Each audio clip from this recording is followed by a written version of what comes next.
प्रिय दोस्तों नमस्कार। आज मैं आपको होम्योपैथिक की एक बहुत ही महत्वपूर्ण मेडिसिन एकोनाइट नेप्लस के बारे में आपको बताने जा रहा हूँ।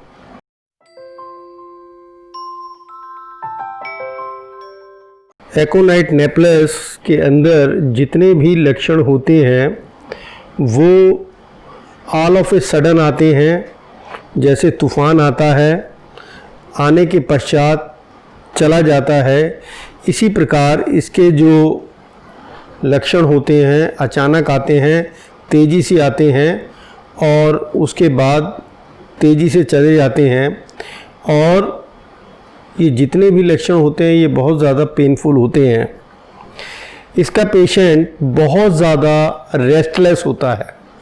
तो जहाँ पर रेस्टलेसनेस होती है वहाँ पर एंग्जाइटी उत्पन्न हो जाती है, उसमें पैल्पिटेशन उत्पन्न हो जाता है और जहाँ पैल्पिटेशन होता है वहाँ पर हार्ट की ट्रबल पैदा हो जाती हैं, वहाँ नंबनेस पैदा हो जाती है, सर्कुलेशन में एबनॉर्मलिटी पैदा हो जाती है, इंसोमेनिया पैदा हो जाता है।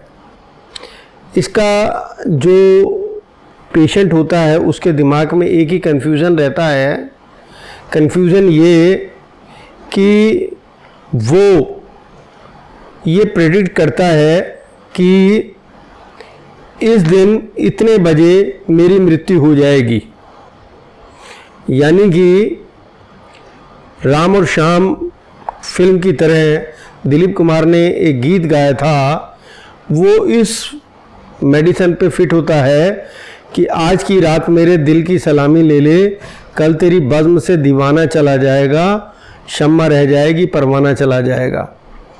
वो समझता है मेरे जीवन की एक ही नाइट है और इसी विचार को लेकर के पूरी ज़िंदगी वो फाइट करता रहता है, एकोनाइट। इसीलिए उसके अंदर जो है वो रेस्टलेस की कंडीशन पैदा होती है। एकोनाइट जो है वो न्यूबॉर्न बेबी के अंदर अगर रिटेंशन ऑफ यूरिन हो जाए तो वहाँ पर एकोनाइट को देने से यूरिन की प्रॉब्लम जो है वो ठीक हो सकती है।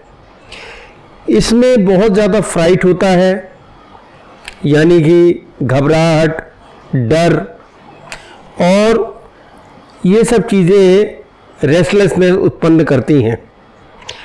इसमें जो स्पाज़्म वगैरह होते हैं वो भी रेस्टलेसनेस की वजह से होते हैं और इसके एक्सट्रीमिटीज़ में नंबनेस आ जाती है, जिसकी वजह से पैरालिटिक कंडीशन पैदा हो जाती है। ये जो है कई बार फेंटनेस की ओर इसका पेशेंट बढ़ जाता है। वो इसलिए कि दिमाग में बहुत ज़्यादा इसके बॉदरेशन इकट्ठी होती है। ये मेडिसिन बच्चों में डेंटिशन के टाइम में देने पर भी बहुत अच्छा काम करती है। इसको म्यूज़िक से बहुत ज़्यादा बेचैनी होती है, इसको म्यूज़िक पसंद नहीं है और ये बहुत ज़्यादा जो है चीखता चिल्लाता है और कभी भी सेटिस्फाइड नहीं रहता। इसमें हर्निया की समस्या पाई जाती है और हर्निया होने की वजह से इसके बाउल्स के अंदर जो एक नेचर स्काल होती है वो ठीक तरीके से नहीं हो पाती है। सारी कंप्लेंट्स का मेन कारण है रेस्टलेस का होना, पैल्पिटेशन का होना और ये हार्ट की प्रॉब्लम में भी एकोनाइट को दिया जा सकता है। लेकिन वहाँ हार्ट की प्रॉब्लम के साथ साथ यदि फीवर हो तो हमें पहले ये देखना होगा कि ये फीवर जो है वो हार्ट की कंप्लेंट की वजह से या फ्राइड की वजह से है, तभी एकोनाइट को देना चाहिए, नहीं तो ऐसे एकोनाइट को नहीं दिया जाता। ये न्यूरल्जिया के लिए भी बहुत अच्छी मेडिसिन है तथा इसमें दिमाग में कन्फ्यूज़न की वजह से, बॉदरेशन की वजह से, रेस्टलेसनेस की वजह से जो शरीर में नर्वस एग्जॉशन होता है, नर्वस एग्जॉशन की वजह से अगर शरीर में ट्रेमलिंग हो तब भी एकोनाइट को याद किया जाता है। इसको बहुत ज़्यादा पानी की प्यास होती है और साथ साथ इसको बियर पीने की भी तीव्र इच्छा होती है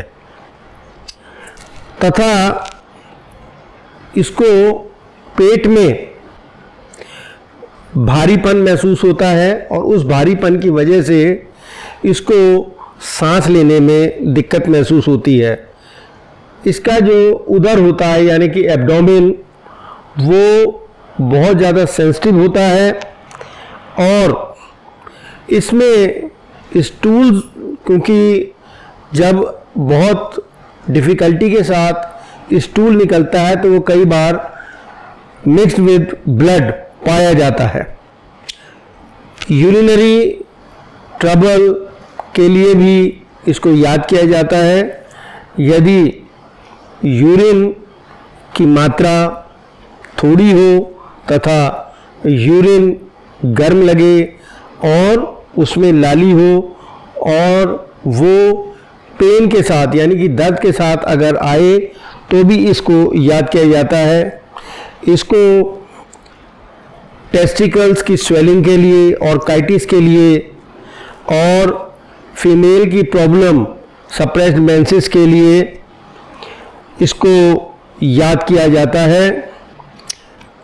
श्वसन प्रक्रिया में अगर उसको गले में चोकिंग महसूस हो रही हो, कफ की समस्या हो और लैरिंग्स के अंदर बहुत ज़्यादा रानेस वगैरह हो, लेकिन इन सब चीज़ों में मेन चीज़ जो उसमें होती है वो रेस्टलेसनेस, हर बीमारी में नर्वसनेस, हर बीमारी में इसमें पाया जाता है। इन सब के साथ, इन सिम्टम्स के साथ हम एकोनाइट को याद करते हैं, एकोनाइट को दे सकते हैं लंग्स की प्रॉब्लम में, नमोनिया में, और मैंने पहले ही बताया एंजाइटी इत्यादि में इसको याद किया जाता है। पल्स की गति बढ़ी हुई हो यानी कि ट्रैकीकार्डिया हो तब भी एकोनाइट को हम याद करते हैं। और ये कई बार जो है इसमें लेमनेस होती है, ये हाथों को, पैरों को दाएं बाएं पटकता रहता है। तो मेन एकोनाइट को हम फीवर में सिम्टोमेटिक सिम्टम्स के आधार पर हम इसको फीवर में दे सकते हैं, हार्ट की ट्रबल में दे सकते हैं और हेडेक में दे सकते हैं।